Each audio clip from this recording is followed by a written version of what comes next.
We officially have new opening dates and a calendar of coming experiences to Walt Disney World in 2025. This preview/update was posted to the Disney Parks blog today, which is December 3rd.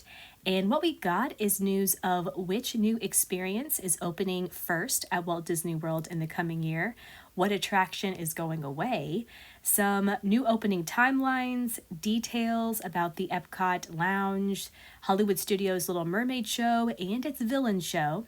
And as you probably noticed from the video's title, some concerns, specifically in terms of Test Track. So I'm not going to go through every update from this blog post. There's no need for me to rehash what you already know and what you could read for yourself. What I'm going to do is focus on what's really newsworthy, comb through Disney's language, and find the news within the news. And I'm starting with one of Hollywood Studios' two new shows debuting in 2025, which is Disney Villains Unfairly Ever After. This official title was just revealed during the Wonderful World of Disney holiday special on ABC, and this is also where Disney teased its storyline, but we just got a little more perspective of that storyline in an Instagram video that Disney embedded in the blog post, where the magic mirror basically says, forget about the fairest of them all. This show is about the Disney villains who have been treated the most unfairly. So basically, it's a pity party, and that's not a complaint because I think this has the potential to be hilarious. Disney even mentioned humor as an element of the show, and we should definitely keep an eye on this production, mainly to see if this is the tone and angle that Disney commits to for Magic Kingdom's Villains Land. Keeping it at Hollywood Studios, Disney kind of recap what we already knew about The Little Mermaid, a musical adventure show, which is still set to debut summer of 2025. Again, not a lot of new here, but what caught my attention was the language. Disney really emphasized the original animated film and its inspiration, and they promised that fans will relive the, and I quote, nostalgic joy of watching 1989's Little Mermaid on VHS. This sounds like they're targeting Disney adults and millennials as opposed to kids, which is interesting.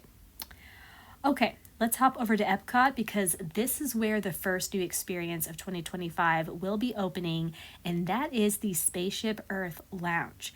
According to Disney, this will open late spring, so likely leading up to Memorial Day. And guys, it sounds fancy. Disney described it as elevated, elegant, intimate, and secluded, but with nods to the history of Spaceship Earth and the park, and also offering unique views. I'm beginning to think this is going to be very expensive, and this may be nothing, but I thought it was strange that when talking about the views of the lagoon and nighttime entertainment, Disney didn't mention Luminous. Could this mean Disney is taking another stab at an Epcot fireworks show? Will they finally give up and just bring back Illuminations? Time will tell. Okay, moving right along, literally, let's talk Test Track. In the blog post, Disney confirmed Test Track 3.0 will open in late summer 2025 and with General Motors, not Chevrolet, as its sponsor, even though, yes, I know Chevy is part of GM, but the point here is a change has been made in some fashion. But I am concerned about this attraction.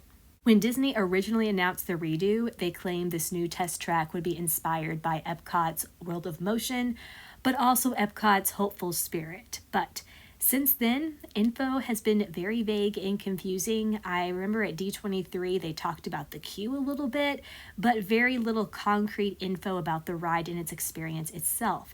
And the fact that today there was no new concept art, and Disney only said Imagineering is working with General Motors on a new storyline, but had nothing to say about that storyline. It makes me wonder if there's been some disagreement between Disney and Test Track sponsors, and maybe about the vision and the budget. If so, I'm worried this is going to be a light redo, and that does nothing to excite fans. Personally, I miss the original Test Track. I know the story of guests being crash test dummies was harsh, But it had stakes, and that pre-show video made you think the tests you were going to be going through were kind of dangerous. It's what made it a thrill ride, because I drive 65 miles per hour every day on the interstate. I need a reason to stand in line at Epcot to do the same thing. And well, yes, I love any time Disney references Epcot's past. It's been done quite a bit lately.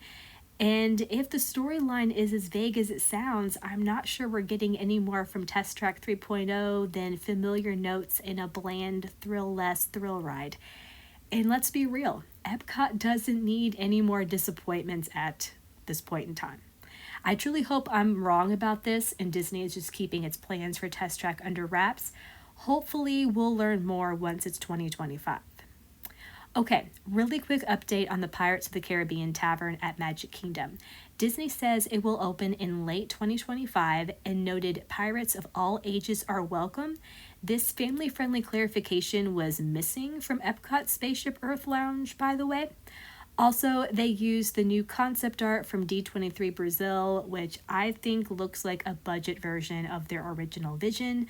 Once again, hoping I'm wrong and this will look way better in person, but after seeing the Haunted Mansion parlor on the Disney Treasure, I want a pirate spin on that for the Magic Kingdom. Moving over to Animal Kingdom, Disney reconfirmed that Zootopia Better Zoogether is on track to open in winter of 2025, but they failed to provide a closing date for It's Tough to Be a Bug. Reminder, Zootopia 2 opens in November of 2025, so I fully expect some cross-promotion there.